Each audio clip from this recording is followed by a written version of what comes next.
Here at the Listening Post, we've reported before on the new phenomenon of online revolts. We saw one recently in the virtual world of Second Life, and the latest to turn up on our radar took place on the community news website dig.com. Earlier this month, news geeks at Dig pushed back against big business and made it clear that they would not have their right to exchange information curtailed by corporations. This is a story about the growing power of new online communities and the collision course that they're on with the lawyers who are paid big money to protect corporate copyrights. More now from the Listening Post's Meenakshi Ravi.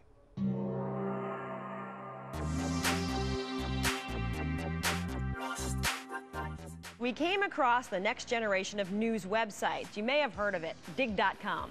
Dig.com's new age attitude to the news has had old school media fascinated ever since the site's launch. So Dig.com is a social news website, and basically that means it's a website where users submit stories that they like, anything that you find on the web really, and then the users vote on which stories make it to the front page. So only the most popular content actually gets promoted to the front page. There's no editors whatsoever. It's completely 100% community driven. At the beginning of this month, however, it was news about dig.com itself that was swamping the site's front page. Hey, top of the news is a good story. It's just breaking. Apparently, somebody posted. There's just a series of numbers and letters that are floating around the internet that apparently crack the HD, DVD, and Blu-ray. 09, F9. You know what it is? It's the first couple. That's how it started. Someone posted a news item onto Dig's front page. It contained a code to hack into high-definition DVDs that would allow anyone to decrypt the DVDs and play them on any computer for free. The code is copyrighted by a private company called the Advanced Access Content System, and they threatened legal action against the site. Dig's moderators decided to delete the code, but that was not the end of the story. So we decided to take it down, and the community completely rebelled against that. They said, hey, this is free speech, you know, we create the content, we are the power behind Dig. Users of the website, known to the tech world as the Dig Nation, went on a posting rampage. Protesting the censorship, they swamped Dig's pages with details of the offending code, some even expressing their indignation in song.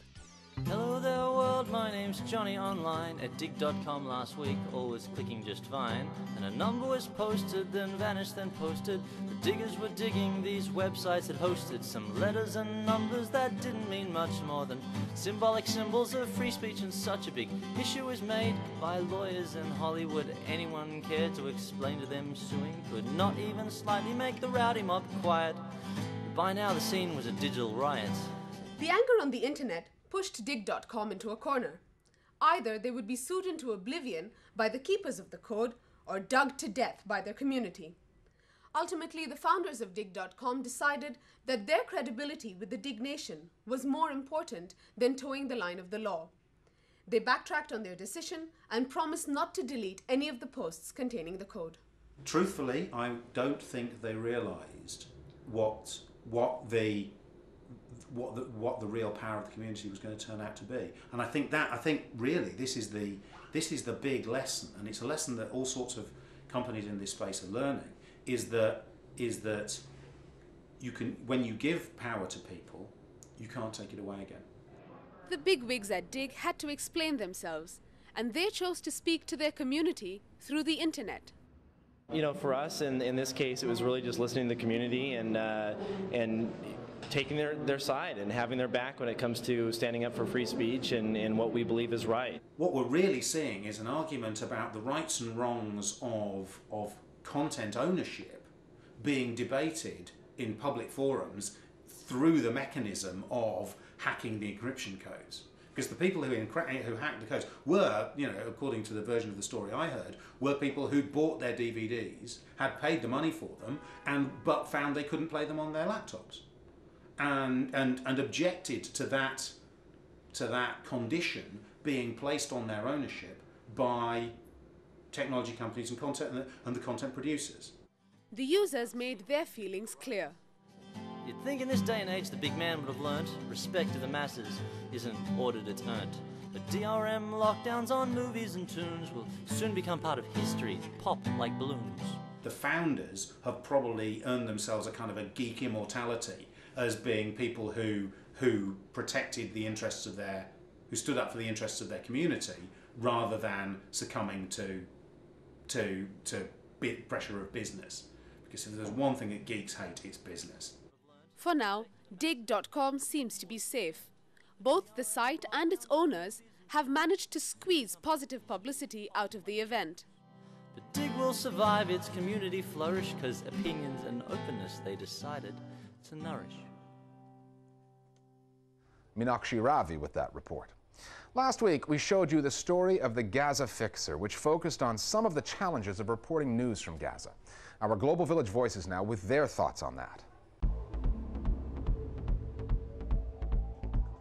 You have two types of journalists in Gaza. The foreign journalists, they receive better treatment, obviously, because Israel is very worried about the negative image that they could possibly convey once they go back to their countries and to their towns and so forth. And you have the Palestinian journalists who are treated like everybody else. They are denied permits, they are denied space, and they are treated like everyone else, and everyone else there is treated pretty shabbily. Now, regarding the local journalists, we are more and more concerned because they are being assaulted by Fatah sympathizers as well as members of Hamas, because they belong to either a media that's affiliated with the one group or the other.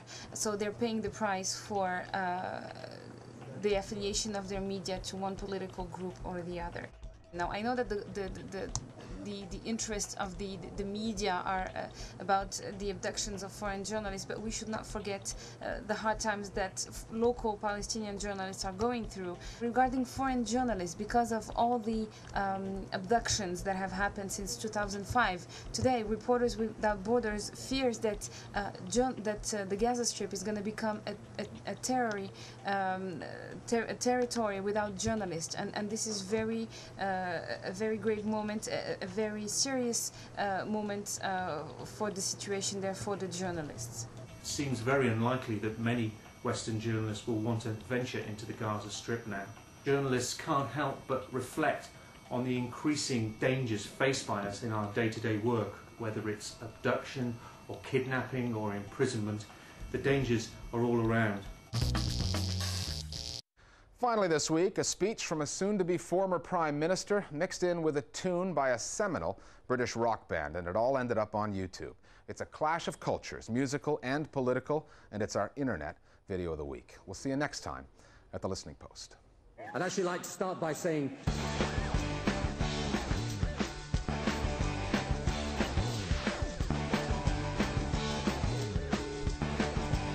darling, you've got to let me know. Should I stay or should I go? If you say that you are mine, I'll be here till the end of time. So you've got to let me know. Should I stay or should I go? It's always tease, tease, tease. You're happy when I'm on my knees. One day is fine, the next is lag. So if you want me off your back, well, come on and let me know. Should I stay or should I go? Should I stay or should I go? Should I stay or should I go? If I go, there will be trouble. If I stay, it will be double. So come on and let me know. It's not a multiple choice quiz question. Sorry, I couldn't resist that one. Now it's true, we've changed our image, but what happens? Expectations rise. And in politics, it's always about the next challenge, right? Don't lose heart from that, take heart from it. Today's technology is profoundly empowering. This Google generation has moved beyond the idea of 9 to 5. Download music, talk to their friends online. People today want power in their own hands. We can't let that happen. Straight. So it's up to you to take my advice. Don't take it, it's your choice. The first rule of politics: there are no rules. You make your own life. In fact, nothing.